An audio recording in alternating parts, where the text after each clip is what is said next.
kalau kami hadir di majelis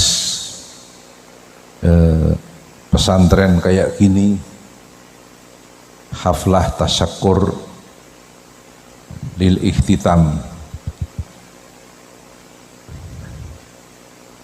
di pesantren kayak gini, saya kepingin mengajak hadirin sekalian untuk mengingat-ingat sejarah bahwa santri di Indonesia punya jasa yang amat besar. Sejarah telah mencatat orang yang paling berani menentang Belanda itu santri, bukan yang lain. Yang paling berani menentang penjajah Belanda adalah santri. Ada santri lahir di desa Tegalrejo, kecamatan Tegalrejo, Yogyakarta. Jadi Tegalrejo itu banyak, ada Tegalrejo Magelang, Tegalrejo Jogja, Tegalrejo Nganjuk, Tegalrejo Lampung dan sebagainya, betul? Ada Tegalrejo Purworejo. Santri yang paling berani menentang penjajah Belanda lahir di desa Tegalrejo, kecamatan Tegalrejo, Yogyakarta. Kebetulan santri tadi bernama Ontowiryo. Sinten, Pak? Pertama mondok di Tegalsari, Jetis, Ponorogo, Jawa Timur. Menjadi santrinya Ki Haji Hasan Besari dan Ki Haji Nur Sodik, mengaji ilmu fikih, ilmu tauhid. Kemudian Ontowiryo menjadi santrinya Ki Haji Baidowi Santren Bagelen Purworejo yang makamnya ada di Godegan, Bantul, Yogyakarta. Ki Haji Baidowi punya putra bernama Ki Haji Hasan Mukibat. Salah satu keturunan Ki Haji Hasan Mukibat kemarin menjadi Menteri Perhubungan Bapak Insinyur Budi Karya Sumadi, kelahiran Palembang, TIY Bagelen Purworejo. Ontowiryo mengaji ilmu hikmah, ilmu kanuragan, ilmu kekebalan tubuh kepada Ki Haji Nur Muhammad Ngadiwongso Salaman Magelang. Ilmu kekebalan tubuh itu sejenis nguntal gotri, paring petuk, ilmune Pak Muslim dua, kayu stigi bareng. Ontowiryo mengaji ilmu tarekoh, talqin bi'at tarekoh kepada Ki Haji Taftazani Kartosuro. Tarekatnya adalah Syatoriyah.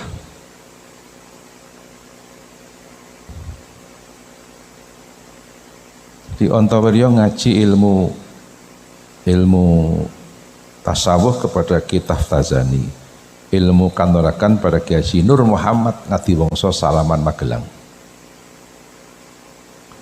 Ontowiryo menghimpun kekuatan perang memusuhi Belanda 5 tahun.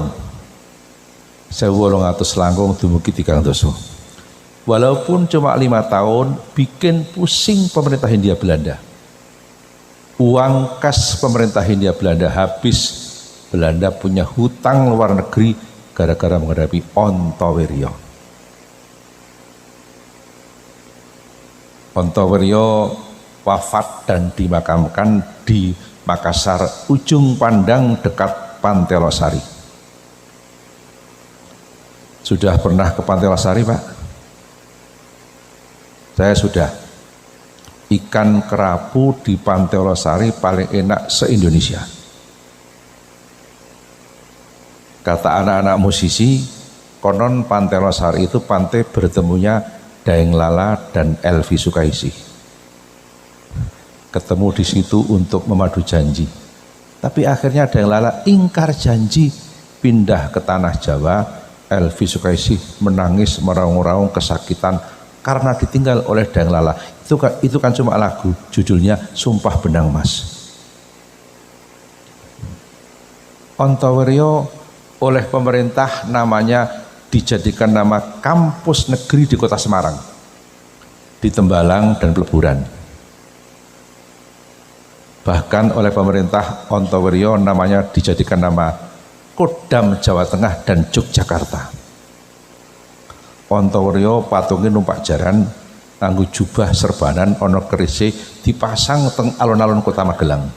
Sak ngisor patung ono tulisane Turangga Tinitihan Sesekaring Bawono. Kuda sebagai kendaraan menjadi bunga dunia. Ontoweryo punya nama Kiai Abdul Hamid. Ontoweryo terkenal dengan nama Pangeran Diponegoro. Niku santri. Belum ada 6 bulan, Profesor Martin dari Belanda ceramah di kampus Gajah Mada. Beliau mengatakan, dulu Belanda itu paling takut dengan santri. Ini Profesor Martin yang bilang. Siapa beliau? Pangeran Diponegoro. Yang nama aslinya Ontoweryo. Nama kiainya Abdul Hamid, nama masyhurnya Diponegoro. Adapun nama lengkapnya Kiai Haji Kanjeng Bendoro Raden Mas Ontoweryo Abdul Hamid Mustahar Heru Cokro Senopati ing Ngalogo Sayyidin Panatagomo Amirul Mukminin Khalifatullah Tanah Jawi Pangeran Diponegoro Pahlawan Gua Selarong.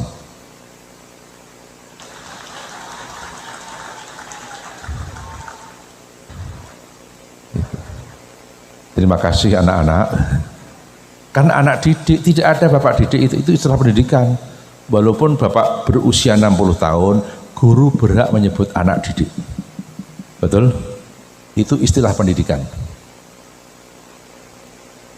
Mbok menawi wonten ing badhe ngrekam kula wangsuli asma Diponegoro.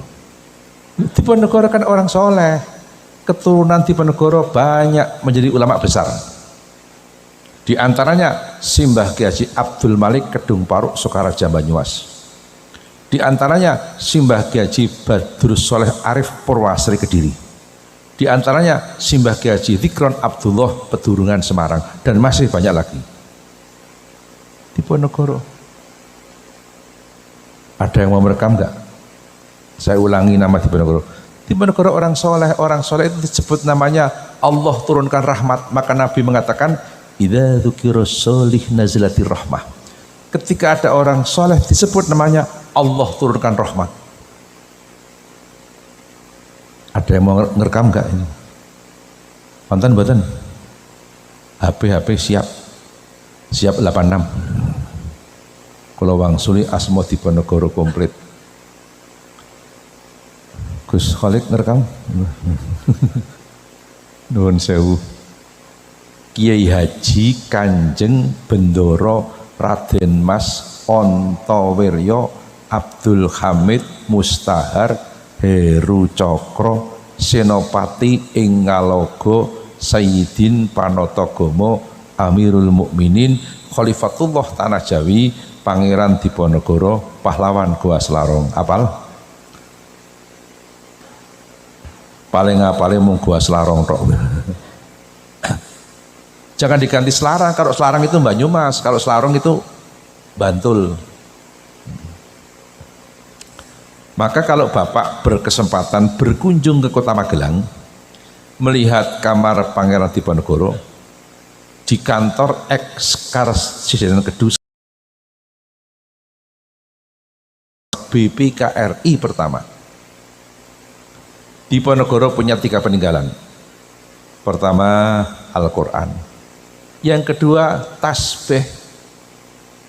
Yang ketiga, Fathul Qorib, kitab madhab syafi'i, kitab pesantren. Jadi yang paling berani menentang Belanda ki sing ngaji Fathul Qorib. Peninggalan yang pertama Al-Quran. Kenapa Al-Quran? Beliau seorang muslim. Peninggalan yang kedua tasbih. Kenapa tasbih? Beliau ahli zikir, bahkan torekoh Diponegoro. Almarhum Profesor Salim Said, guru besar ilmu pertahanan di Jakarta, mengatakan Diponegoro tokoh torekoh.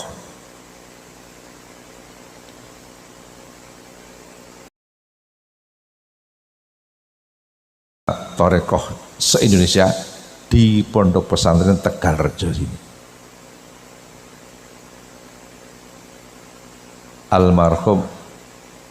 Almarhum Mbah Kiai Haji Khudori dengan bapak saya Kiai Nawawi satu kamar di Lasem,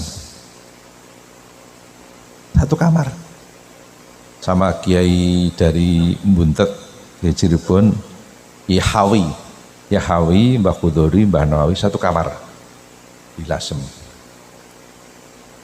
Sejarah ini. Kongres itu hampir batal. Bapak kula kaliyan Mbah Khudori konco nang Lasem ora basan-basanan. Mbah Khudori takon kali bapak kula Kiai Nawawi, piye torekoh sida kongres apa ora? Mbah Khudori. Bapak kula jawab, kayane ra sida. Mbah Khudori, aja kaya ngono, wali-wali arek rembukan kok ora sida mirang-mirangke. Bapak kula, lah piye biayane urung ketok iki gambarane. Kehebatan Mbah Khudori ngendika, wis engko aku sing golek dana. Akhirnya berkumpullah dana berbentuk inatura. Sing apik-apike Mbah Khudori walaupun sing gerak nggih jamaah Torekoh Magelang, Temanggung, Purworejo, Salatiga. Tapi sing gerak sing apik-apike Mbah Khudori. Itu sejarah ini. Terkumpullah dana berbentuk inatura, kelapa, beras, CS. Ini sejarah.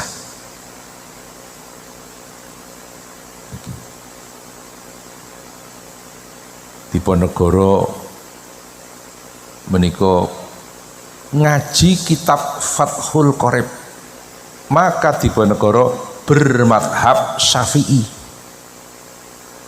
Traweh 20 rekangat, subuhane nganggo kunut, jumatane adzane loro, salate nggo usoli, bar salat wiridan, sadurunge salat puji-pujian. Yen ruwah do nyadran. Cara Magelang tambah Tegalrejo 3 kali.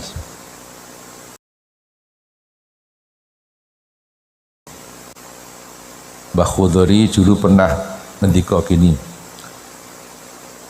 pondok ki ana werna loro, kata Mbah Khudori. Ana pondok wesi, ana pondok plastik, Mbah Khudori.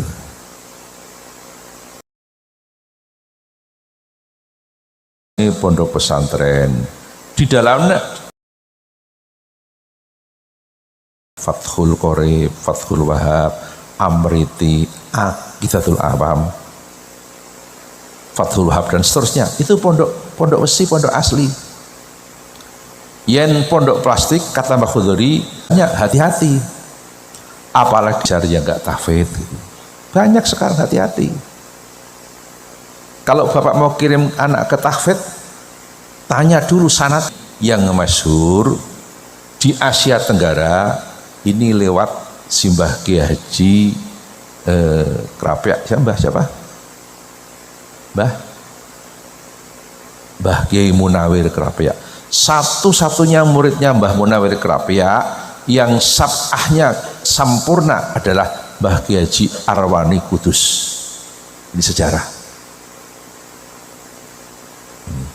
Makanya kalau mau kirim anak ke pesantren tahfidz ditanya sanadnya dari mana. As-sanad minaddin. Simbah Kiai Haji Hashim Asy'ari Teguireng Jombang kan wonten konon asasi NU mengatakan i'lam anna hadzal ilma dinun falyanzur ahadukum amman ya'khudhu dinahu. Ketahuilah bahwa ilmu agama adalah agama. Ilam anna hadzal dina ila an hadzal ilma dinun. Ketahuilah bahwa ilmu agama adalah agama. Kata itu hadis itu, ilam anna hadzal ilma dinun. Ketahuilah bahwa ilmu agama adalah agama. Maka ketika kalian mengambil ilmu agama harus jelas dari siapa kalian ambilnya. Jangan asal ambil, betul? Jangan asal ambil. Kayak panjenengan putranya di Tegalrejo, Mbah Khudori itu sanadnya jelas. Tebuireng juga bendo Mbah Khozin. Terus riyen bapak kula kali Mbah Khudori teng Lasem, Mbah Khudori pindah nang bendo, bapak kula pindah Lirboyo. Sejarah niku. Niku. Maka pesantren itu penting sekali. Pak kula matur, bahkan dulu ada Belanda dikirim ke Indonesia untuk merusak bangsa Indonesia. Douwes Dekker. Dokter Douwes Dekker dikirim ke Indonesia dari Belanda untuk merusak bangsa Indonesia. Setelah sampai di Indonesia, Dokter Douwes Dekker kenal kiai, kenal santri, pikirannya berubah. Yang semula gabung dengan pergerakan bangsa Indonesia, bahkan kadang-kadang semangat keindonesiaannya melebihi bangsa kita sendiri. Siapa? Dokter Douwes Dekker yang punya nama lain Multatuli dan Setiabudi. Bahkan setelah kenal kiai, kenal santri, beliau punya pendapat. Pendapatnya begini, kalau tidak ada kiai dan pondok pesantren, maka patriotisme bangsa Indonesia sudah hancur berantakan. Saya kemarin ceramah kayak gini di Lamongan, Babat Selatan, saya bilang gini langsung kompak tepuk tangan di sana. Kata Dokter Douwes Dekker, kalau tidak ada kiai dan pondok pesantren, maka patriotisme bangsa Indonesia sudah hancur berantakan. Pertama, galla lisanuhu, lesannya sulit untuk bicara. Kata orang Jawa, blangkemen. Blangkemen apa blanggentak? Ayo, blangkemen. Orang meremehkan guru, sulit untuk bicara, galla lisanuhu. Yang kedua, nasya ma hafidho, lupa apa yang ia sudah hafalkan. Ini. Yang ketiga, waftaqara fi akhirih, akhir hidupnya jadi orang yang hina dina, naudzubillahi min dzalik. Maka kepada para santri baik yang sudah alumni atau yang masih di pesantren, tolong ingat tiga ini supaya kita bisa menghindari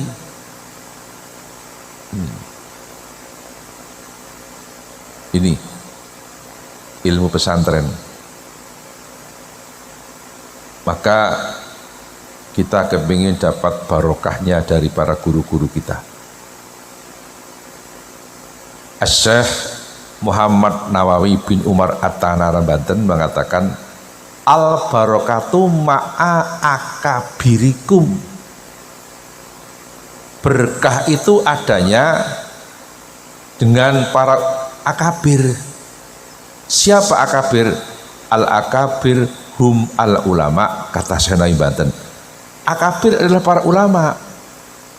Maka kalau kepingin barokah, kita harus merapat dengan para ulama, termasuk merapat dengan Jam'iyah Nahdlatul Ulama. Jadi yang kita ikuti ini ormas keagamaan, kesepakatan para ulama. Apa itu Nahdlatul Ulama? Maka hadis, jadi hadis itu lengkapnya umat. Nabi mengatakan kesepakatan ulamanya umatku nggak mungkin menyesatkan. Logikanya kalau kesepakatan umat Islam masih mungkin menyesatkan, apalagi pendapat pribadi.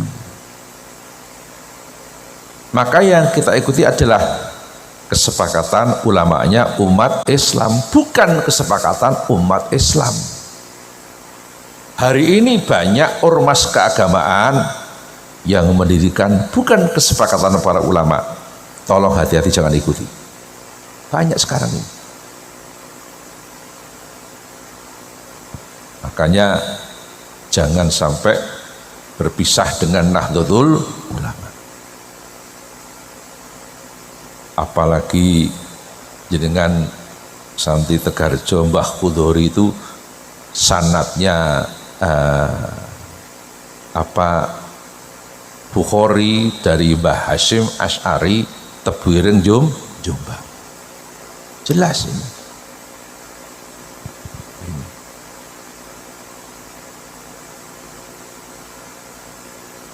Saya ingat juga pesan Simbah Ki Haji Makhrus Ali Lirboyo Kediri. Halakoh pemahaman kitab kuning secara kontekstual 3 hari di Pondok Pesantren Darussalam Watujongol Muntilan Magelang menjelang muktamar menjadi keputusan halakoh pemahaman kitab kuning secara kontekstual. Pendapat Mbah Makhrus mengatakan begini, saya masih ingat, la buddha li talibil ilmi min ayyakuna lahu syekhun fattah wa kutubun sihah wa aklun rojah. Kata Mbah Makhrus, wajib bagi seorang penuntut ilmu akan 3 hal. Pertama, syekhun fattah, guru yang membukakan hatinya murid, guru yang bertanggung jawab. Para ulama di pesantren ini enggak sekedar mengajar, enggak pernah berhenti mendoakan santri tiap malam, enggak pernah berhenti mendoakan santri. Syekhun fattah. Yang kedua, wa kutubun sihah, punya kitab-kitab yang sehat. Contoh kitab sehat, kitab Jurumiyah, gramatika itu Arab. Syekh Ahmad Sonhaji selesai mengarang kitab Jurumiyah, kitab itu dibawa ke tepi pantai, dibuang ke laut, kitabnya dibuang teng segoro. Sambil membuang kitab mengatakan, kalau memang kitab ini akan bermanfaat, walaupun aku buang ke laut, kan nanti kembali ke kamarku sendiri. Syekh Sonhaji pulang ke rumah, kitab yang beliau buang di tengah laut itu sudah ada di atas meja di kamar. Kitab diguang balik di, sementara kitab kula jenengan rasa nunggu diguang udah hilang karepe dewi-dewi. Wong senengane ki TikTok karo Sherlock. Betul? Apa ada kampusnya kayak gitu? Enggak ada. Hanya ada di pesantren. Itu kitab Jurumiyah. Begitu juga kitab Aqidatul Awam. Syekh Ahmad Marzuki itu enggak ngarang sendiri. Beliau tidur bermimpi ketemu Rasulullah, ketemu Nabi. Terus Nabi baca Alhamdulillahil qatimil awwali, ayo al akhiril bagi bila, terus sampai wasuhuhul kholili wal kalimi fiha kala mulhakamil alim. Terus bangun, loh, ketemu Kanjeng Nabi. Tidur lagi, mimpi lagi ketemu Nabi yang kedua kalinya.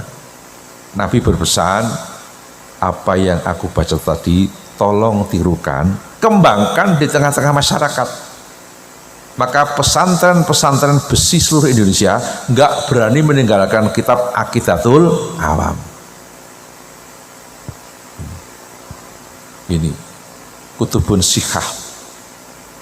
Yang ketiga, wa aklun rojah, ketinggian akal. Jadi santri akalnya harus tinggi, punya dedikasi, punya inovasi, punya gagasan. Gimana caranya? Yang belum hafal biar hafal, yang belum paham biar paham. Tidak usah malu-malu, tanya sama teman. Saya ingat dulu ketika saya mondok di Lirboyo, saya akan ngeroisi, saya nggak paham. Pulau gugah Pak Yai Ashari Payaman, kakak kelas saya di Lirboyo. Pak Ashari tesik tilem kula gugah, Mas Ashari, tolong niki diterangke. Nerangke ini. Saya tidak malu-malu. Ini. Wa aklon rajah. Akal, ketinggian akal.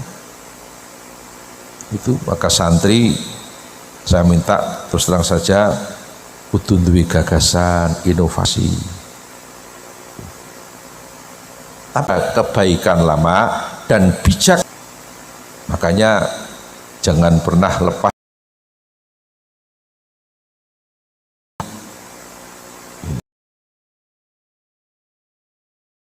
bimbingan guru, santri-santri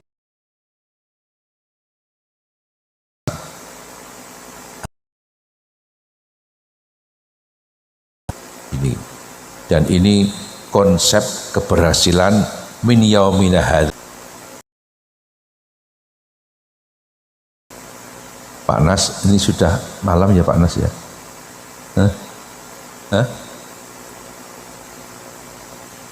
Saya minta ada lagi sebuah pesan dari Syekh Abdul Qadir Al-Jilani. Syekh Abdul Qadir itu 6 tahun hafal Quran. Syekh Abdul Qadir berpesan. Yang kedua, antum ta'maluna bima la ta'lam. Abdul Qadir ilang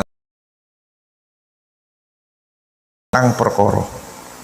Kalian para santri sudah punya ilmu, semampu kalian tolong amalkan di tengah-tengah masyarakat.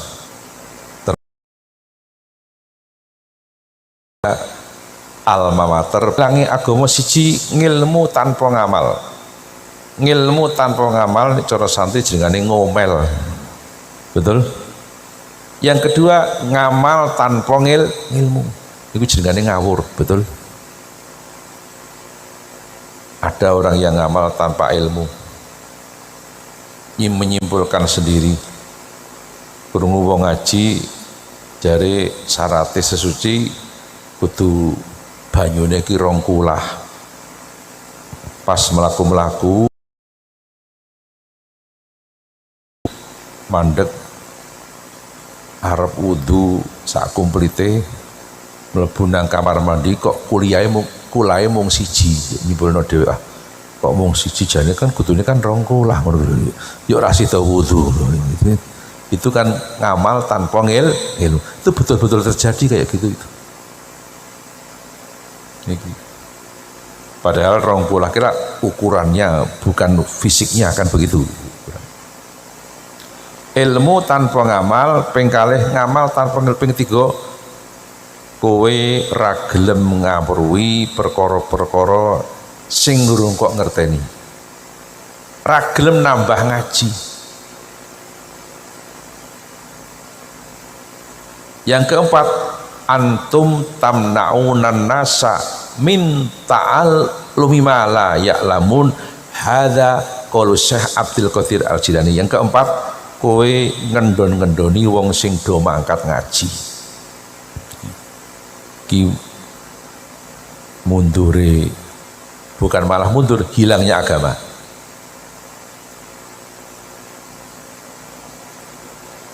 Nek jenengan teng omah sudah mulai mapan, ya ada yang ngaji dan sebagainya, sudah mapan dipercaya di tengah-tengah masyarakat. Itu juga diuji 4 hal oleh Allah. Asy-Syaikh Ali Abdul Hasan Asy-Syadzili mengatakan la yakmulu alimun fi maqamil ilmi hatta yubtala bi arba'in. Seorang alim tidak akan sampai pada puncak keilmuan sebelum diuji 4 hal oleh Allah. Ujian pertama, la yakmulu alimun fi maqamil ilmi hatta yubtala bi arba'in. Yang pertama ujiannya adalah sama tatil a'dai, dicecengis wong sing mungsuhi. Jadi kiai itu ada saat-saat dicecengis wong. Nek dadi kiai ana wong sing nyecengis aja cilik ati, mung ujiane kaya ngono kuwi. Yang kedua, toknil juhali, dipaido wong bodoh. Jadi nek dadi kiai kok ana wong bodoh mah itu aja cilik ati. Walah aku njaluk banyu ora mandi jebul to kan. Matatil a'dai, toknil juhali. Yang kiai ini paling berat. Kadang-kadang tiba itu podo-podo pengurus NU, tiba itu konco basul masail, kadang-kadang begitu. Sama tatil a'dai, toknil juhali, mual amatil asdiqai. Yang keempat, hasadil ngulamai, diserii podo-podo kiai, ini paling berat. Maka sebagai tokoh masyarakat kudu siap diuji 4 hal ini. Kalau enggak siap, ya enggak bakal lulus. Maka saya doakan semuanya lulus, Allahumma amin. Lulus semuanya. Untuk para santri-santri ada doa supaya kita punya ilmu itu kayak Nabi Ibrahim. Tolong yang bawa HP silahkan untuk direkam. Santri-santri bisa dibaca habis sholat fardu sekali saja. Tolong tirukan. Bismillahirrahmanirrahim. Ayo. Allahumma ya muallimah Ibrahima alimni ya mufahima Sulaimana fahimni ya muallima Ibrahima. Ya Allah yang ngasih ilmu kepada Nabi Ibrahim, alimni, kasihkanlah ilmu itu kepadaku. Ya mufahima Sulaimana, ya Allah yang ngasih paham kepada Nabi Sulaiman, fahimni, kasihkanlah paham itu kepadaku, supaya kita, keilmuan kita ini diwarisi oleh anak cucu. Nabi Ibrahim punya putra jadi nabi, cucunya jadi nabi, cicitnya jadi nabi. Ibrahim punya putra, ada Ismail, ya, ada lagi siapa? Ismail, ya, yang satunya siapa? Satunya Yakub, Ishak, betul, Ishak punya putra Nabi Yakub, Yakub punya putra Nabi Yusuf. Maka Nabi Ibrahim jadi nabi, sang putra jadi nabi, sang cucu jadi nabi, sang cicit jadi nabi. Bahkan saya pernah dengar syair, Ibrahim jadi nabi, sang putra jadi nabi, sang cucu jadi nabi, sang cicit jadi nabi. Ayo, Ibrahim jadi nabi, sang putra jadi nabi, sang cucu jadi nabi, sang cicit jadi nabi, sang cucu jadi nabi, sang cicit jadi.